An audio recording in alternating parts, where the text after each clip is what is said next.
Hello, this is Alex from phpacademy.org, and this is a video for the new Boston. Now in this tutorial we're going to be talking about sessions inside PHP. Now you've probably already heard of cookies, and sessions are quite similar in the sense that they store information about the user that's currently visiting your website. So we're going to be storing a piece of information. It might not just be about them, but it will be a value that is either relative to them or they've entered. So why do we store sessions and why do we store cookies? Now there's another video tutorial on cookies, but in each video I'm going to explain the main differences between them and what should be used when for mainly security purposes. Now sessions are stored on the server, so they're hidden from the user. We don't have an easy ability to change sessions. So let's just say we had a table, for example, in which user data was stored, and one of the fields in this table was ID, one of the fields was, let's say, the name, and one of the fields was, let's just say, some private data. Now I'm going to assign the ID of 1 to, say, the user Alex, and some private data will go here. Now if we had an ID of 2 with a username, let's say Billy, and we had some private data here, if I was using cookies, for example, and I was storing the value of 1 in cookies, when we go to read that cookie in, I'm freely able to change the value. So I could change the ID that the current cookie, down here, at the moment it might be 1. Now let's say I wanted to act as if I was Billy, I could change that to 2. Therefore all my code will be updated to give me information about Billy. So if that doesn't make sense, it will make sense on later examples, but for now you need to understand with sessions they're a lot more secure. Things like shopping carts, user login systems, they tend to be a lot better. But what we can do is then use cookies to remember, and we can use secure cookies as well. We can encrypt things. So just for now, sessions, if you're using them alone, they're a lot easier and they're quicker. Now what do we do to create a cookie? I mean, in this example I'm going to show you how to set a cookie and then how to view a cookie that's already been set, and we can also check if a session, if a session has been set, and then we can view it. So we can also check if a session has been set before we view it. So the first thing we need to do is type session start at the top of our page before we do anything with session data. So if you were declaring session data, let's say up here, then this would not work, because you need to have session start before you start to do anything with sessions. Now to set a session, you've seen examples such as $_post and $_get. And this works in exactly the same way. What we do is we say $_session. We have 2 square brackets. We have the variable name. So let's just say we want to call our session name. Now what we do is we set this relative to a piece of information. So I'm going to say name equals Alex. So this is now a session name. Now this variable exists only on this page now.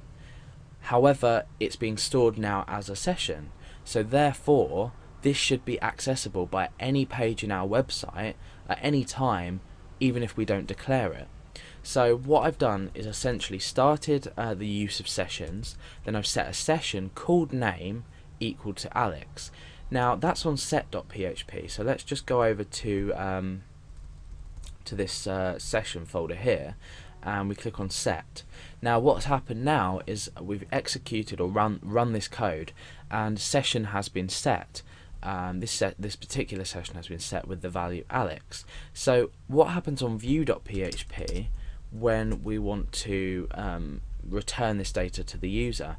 Now usually you would have to include this file inside this file, so include set.php when we're working with variables. However, because this is session data and it's stored on the server about us now, we're viewing this now, you don't need to.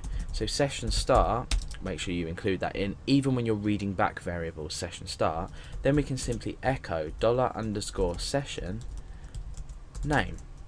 And what this is going to do, it's going to take this stored variable inside this session called name, and it's just going to display it to us in the view.php file. So we're on set now. We've already set that variable. So let's go back and click on view, and you can see that it's shown Alex. Now, you may be asking, why is this useful? How is this useful? Well, it's useful for things like user logging in. For example, if a user was to log in, you want to remain or want to keep them logged in throughout while the time they're browsing your website. So this is a way to store a session and show that they're logged in. So let's just say we change this to username equals and then Alex in lowercase. Okay, so we have started our session up here, and we've set our session in this file here. Now let's just say this was a login page. We've logged the user in successfully. There would obviously be other code, but now in view.php I want this file to be something that you have to be logged into view. So I can just start up an if statement and say if is set $_session at username, and I can say if it is set, we can do something in here meaning they're logged in because the session has been set. Otherwise, echo please log in. Now here I can say echo welcome.